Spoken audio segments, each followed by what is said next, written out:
ऐन दिवाळीच्या तोंडावर ठाण्यामध्ये पावसाचं जोरदार आगमन, विजांच्या कडकडाटासह पावसाचं आगमन, दिवाळीच्या खरेदीवर पावसाचं विघ्न, जोरदार पावसानं ठाणेकरांची तारांबळ.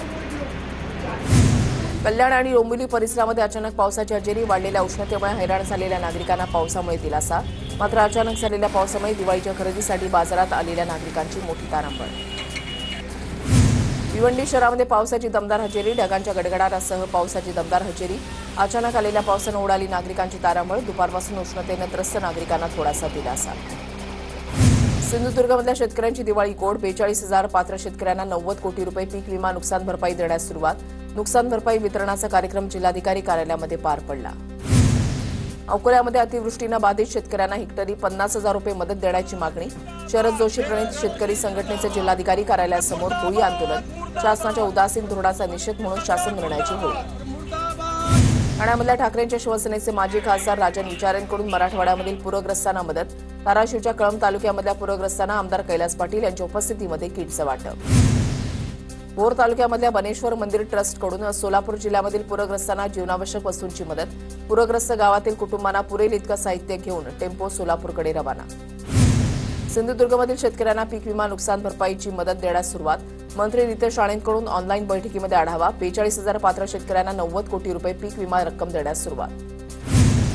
येत्या 1-2 दिवसांमध्ये शेतकऱ्यांच्या खात्यावर पैसे जमा होण्यास सुरुवात होणार, सोलापूरचे जिल्हाधिकारी कुमार आशीर्वाद यांची माहिती. पालघरच्या पडगे इथे वादळी वाऱ्यासह पावसाचा तडाखा, वाऱ्यामुळे घरांचं मोठ्या प्रमाणात नुकसान, तसंच विद्युत तारा आणि गुरांसाठी तयार करण्यात आलेल्या गोठ्यांचंही नुकसान. मीरा भाईंदरमध्ये विकास प्रकल्पांमुळे घर गमावलेल्या नागरिकांना दिलासा, MMRDAकडील 2,000हून अधिक घरं महापालिकेला देण्यास मंजुरी. ही घरं भाडेतत्वावर घरकुल योजनेअंतर्गत बाधित नागरिकांच्या पुनर्वसनासाठी वापरली जाणार. पाटण पंचायत समितीमध्ये एकाला महिलांनी दिला चोप, बचत गटाच्या महिलांना अर्वाच्य अश्लील भाषा वापरल्यानं मारहाण, पाटण पोलीस ठाण्यामध्ये गुन्हा दाखल करण्याचं काम सुरू. नागपुरातील मेयो हॉस्पिटलच्या गोडाऊनमधून वायर चोरी करणाऱ्या 4 आरोपींना अटक, तहसील पोलिसांची कारवाई, चोरीचा मुद्देमाल आणि गुन्ह्यामध्ये वापरलेलं वाहन जप्त, पुढील तपास तहसील पोलीस करत आहेत. धुळे शहरामध्ये साठलेला कचरा जाळून टाकण्याचं प्रमाण वाढलं, महापालिकेनं चौकाचौकामध्ये साफ केला कचरा उचललावा, धुळ्यातील नागरिकांची माहिती.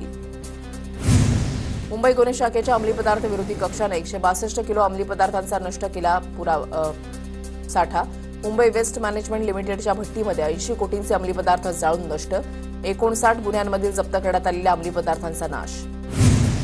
धुळ्याच्या बाजारपेठेमध्ये दिवाळीनिमित्त गस्त वाढवली, नागरिकांना विविध ठिकाणी दिवाळीनिमित्त सूचना देण्याचं काम सुरू, पोलिसांच्या नाविन्यपूर्ण उपक्रमाचं नागरिकांकडून स्वागत. बिहारच्या बहादूरगंज विधानसभा मतदारसंघामध्ये एमआयएमच्या नामांकन सभेमध्ये बिर्याणी लुटल्याचा प्रकार, बिर्याणीसाठी कार्यकर्त्यांमध्ये धक्काबुक्की, एमआयएमचे उमेदवार तौसिफ आलम यांच्या कार्यक्रमामध्ये गोलमाल.